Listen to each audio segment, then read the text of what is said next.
saya di wawancara MNC saya udah bilang, Panji Gumilang itu mengimami saya sholat Jumat, setiap sholat Jumat pasti beliau. Nah, setiap sholat Jumat sebelum sholat pasti beliau bilang, suwu fakum fa inna taswiyata sufu bitama bisola, ya kan? Rapat dan luruskan saf karena keutamaan dari karena hal tersebut adalah keutamaan dari sholat. Nah, ya, itu dari Anas bin Malik. Ya, dan beliau setiap sholat Jumat tidak ada surah yang diganti kecuali beliau hanya membacakan surah As-Saff. Itu yang salah satu ayatnya adalah kabur rahmatan indallahi an taqulu ma la taf'alun, yang artinya amat besar kebencian di sisi Allah bagi orang yang mengatakan sesuatu tapi dia tidak mengamalkan. Ya, artinya saya itu yang jadi landasan saya hari ini juga. Baik, terima kasih Bang Isan. Jadi Bang Isan ini adalah orang yang tidak pro juga terhadap Al Zaitun walaupun beliau adalah alumni. Jadi kehadiran beliau di sini hanya ingin meluruskan kepada masyarakat agar tidak memandang bahwa alumni itu berpihak kepada kesana. Dan saya ingin dihadirkan alumni atau santri yang aktif di Al Zaitun yang ada di bawah. Mari kita naik. Gak apa-apa 5 orang, gak apa-apa deh. Kayaknya gak bakal melek nih, aman nih. Tadi ada namanya siapa? Ya boleh kalau ada ini. Apa namanya? Saya bukan kontra dengan Al Zaitun, tapi dengan Syekh Panji Gumilang aja. Al Zaitun itu besar dan banyak orang gitu. Jangan, soalnya masih banyak sahabat saya di sana kayak gitu. Jadi kalau saya bilang begitu ada hati yang sakit begitu ya. Cukup. Gitu. Silakan Pak Reza untuk memperlihatkan ijazah. Teman-teman, ijazahnya akan diperlihatkan oleh Bang Reza kalau yang nonton 13.000 Kak. Tahan Bang Reza. Karena sesuai dengan kesepakatan, jadi Bang Isan juga sangat menginginkan yang nonton itu sangat rame karena beliau nanti ingin di akhir ingin menjelaskan sesuatu kepada kita semuanya. Siap. Ya, memang sebelum nanti sambil kita nunggu ininya ya, sambil kita tunggu ramenya ini, karena memang idealnya, karena kami ini sudah cukup jauh terpaut, apalagi Bang Isan dengan generasi ya angkatan-angkatannya Fazil lah. Fazil ini 2020 apa ya? Bang Isan ya? Ya, baru lulus 2020. Iya, 2020. Apalagi paling minimal kita itu cari yang lulusan 2022 lah ya. Ya. 2022. Iya, makanya kemarin itu saya cukup setuju ketika Bang Isan itu membentuk satu ikatan alumni dari awal sampai dengan akhir. Itu nanti akan terurut ketika semuanya itu terlibat. Sebenarnya di siapa gap ini terjadi ya kan? Di angkatan mana gap ini terjadi? Di angkatan Bang Isan azan nggak kayak Bilal. Maksudnya di Bilal itu versi mereka ya.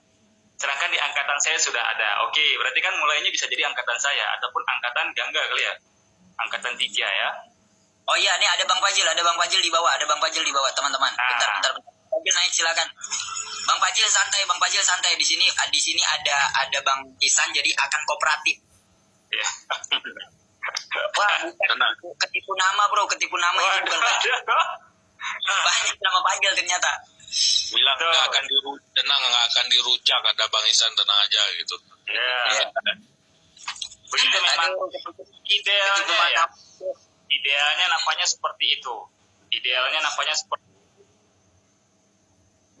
Seperti itu memang, sehingga gap ini kita tahu di angkatan siapa, sehingga angkatan itu yang paling tahu perubahan ataupun sejarah perubahan Al Zaitun dari yang enggak melakukan. Kenapa melakukan?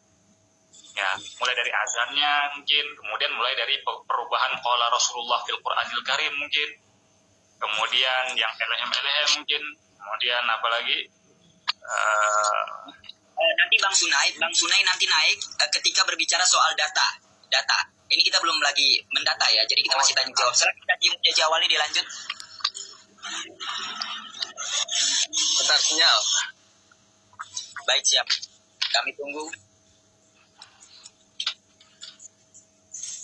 Saya penasaran dengan 3 stansa.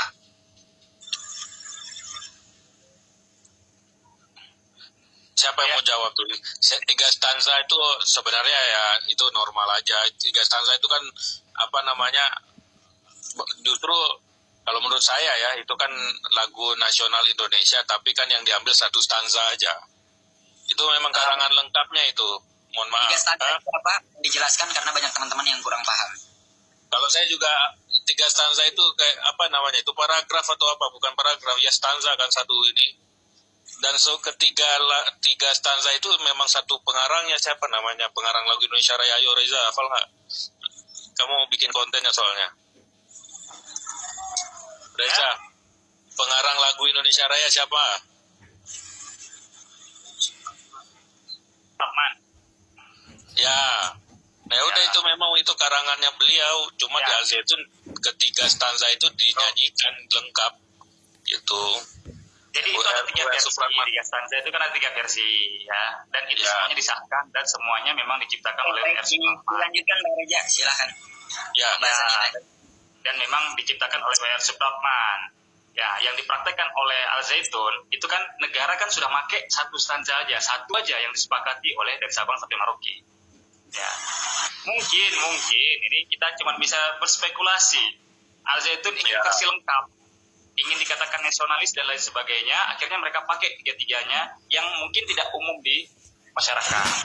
Nah, tapi itu ada. Ya, tapi itu ada. Legal, maksudnya bukan kalangan sendiri. Diakui gitu. Jadi malah lebih nasionalis mereka kalau dalam hal itu gitu. Ya. Nah, silakan Bang Menjaji awali dilanjutkan. Silakan Kang Anom lagi. Oke, di sini saya bertanya pertanyaan pertama. Nanti kalau misalkan nanti kalau Bang Reja atau Bang Ihsan skip, ini bukan jawaban saya, ini jawaban yang masih aktif atau alumni 2022 nggak apa-apa, silakan Toto. Bulan. Jam. Ini pertanyaan pertama saya. Dari tentang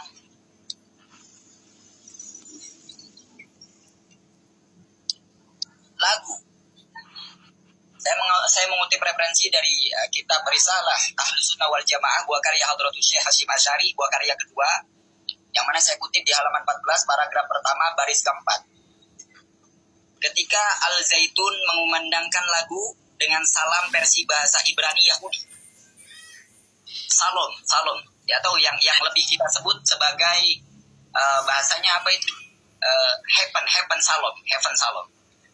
Di mana di sini saya mendapatkan referensi dari Risalah Ahlus Sunnah wal Jamaah di paragraf ke pertama baris keempat, waqala fil Anwar, dikatakan dalam kitab Anwar, wa yaqta bitakfiri, cukup seorang bisa dikatakan ingkar. Siapa yang bisa dikatakan ingkar? Wa kullu fa'ilin fi'alin, setiap orang yang melakukan talayas duru illa bil kafir, tidak bersumber kecuali dari orang kafir. Jadi nanti kesannya mantasabah biqaumin fa huwa minhum. Sedangkan itu dibacakan langsung oleh pimpinan Pondok Pesantren Al Zaitun yang notabene diikuti oleh seluruh santri dan jamaah. Yang ini akan mengkhawatirkan, jadi akan diperbolehkannya hal-hal seperti itu terjadi yang kemudian ini menjadi dampak yang tidak baik pada akidah. Kalau itu dikatakan toleransi, maka toleransi tidak harus membuat seorang buta dan lupa tentang posisinya. Seperti perjalanan tentang Kiai Haji Abdul Malik Karim Amrullah atau Buya Hamka. Buya Hamka suatu hari tetangganya sedang mengadakan nakal atau Natal ya. Kemudian beliau berkata, selamat, tidak menggunakan selamat Natal tapi hanya selamat. Dan ini dengan terang-terangan melagukan bahkan di tengah-tengah jamaah pada saat itu. Mangga silakan tafadhol. Mau jawab apa? Saya setuju. Aduh, gue udah capek-capek ngomong ini, malah udah kayak ngomong report lagi. Mau jawab apa? Memang itu lah kita berdua nih, saya sama Reja nih itu nggak, ya makanya Fazil satu-satunya cari aja di TikTok, coba kalau nggak akan ketemu juga anak-anak yang kayak Fazil, itu cuma minoritas gitu di Al Zaitun tuh yang kayak Fazil tuh. Nah, jadi betul. kurang lebih yang begitu itu orang tuanya terafiliasi dengan yang apa yang diajarkan sama itu Mas Syekh. Jadi kalau mayoritas kita ini justru apaan deh ini gitu, nanti setelah kita dewasa itu responnya. Tapi di zaman Bang Ihsan dan zaman Bang Reja udah ada belum salom seperti itu? Nggak ada ya? Nggak ada. Nggak ada. Oke, karena mungkin